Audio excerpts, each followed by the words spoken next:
গণতান্ত্রিক পদ্ধতি ইসলাম রাষ্ট্র কায়েম করতে চায়, এটা কি কোরআন সুন্নাহ পরিপন্থী? গণতান্ত্রিক পদ্ধতি আপনি যদি কোনো বলেন যে আমি হারাম খাই খাই বড় হইয়া আমি একটা বড় কিছু করে ফেলবো, তো মনে করবেন যে এটা একটা বোকার স্বর্গে বাস করতেছেন। এরা যারা গণতান্ত্রিক পদ্ধতি ইসলাম কায়েম করতে চায় এটা একটা পাগল, এরা কোনোদিন এই পদ্ধতি ইসলাম কায়েম হবে না। হ্যাঁ, তবে গণতন্ত্র আমি বিরোধিতা করতেছি না, ভোট টোটের বিরোধিতা করতেছি না, কারণ এখানে দেখবেন ভালো কোনটা সেটা অনুসারে আপনি দেখবেন যে আপনার উপকার কোনটা হচ্ছে। এটা গণতন্ত্রের সমর্থন করা বা অমুকতন্ত্রকে তন্ত্র মন্ত্র আমরা কেউ সমর্থন করি না। আমরা একমাত্র দুইটা তন্ত্র আছে, কি কোরআন তন্ত্র, হাদিস তন্ত্র, আর কিচ্ছু নেই, সহিহ হাদিস তন্ত্র, এর বাইরে আমাদের কোনো তন্ত্র নাই। এই জন্য গণতান্ত্রিক পদ্ধতি আমরা সমর্থন করি না, এর মাধ্যমে কোনোদিন ইসলাম কায়েম হবে না। ইসলাম কায়েম হইতে হলে প্রত্যেকের ঘরে ইসলাম কায়েম হতে, 3.5 হাত বডিতে ইসলাম কায়েম হতে হবে, আকিদা বিশ্বাসে ইসলাম কায়েম হতে হবে, তারপরে ইসলাম কায়েম হবে। এর মধ্যে একামতের দিন হবে।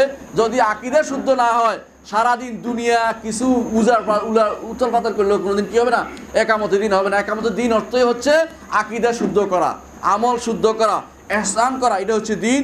দিন বলতে বোঝায় উসুলুল ঈমান, উসুলুল ইসলাম এবং ইহসান।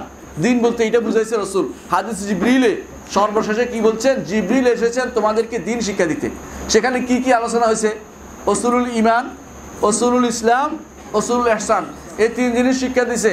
এই 3 জিনিস যে ব্যক্তি জানতে পারবে সে দিন কায়েম করতে পারছে। সুতরাং এর বাইরে যদি আর চেয়ে বেশি তৌফিক হয়, আলহামদুলিল্লাহ, আমরা সব জায়গায় ইসলাম কায়েম করতে চাই, সেটা পরের ব্যাপার। আগেরটা শুরু করেন, আগেরটা আগে থেকে শুরু করে ইনশাআল্লাহ ইসলাম কায়েম করবো আমরা।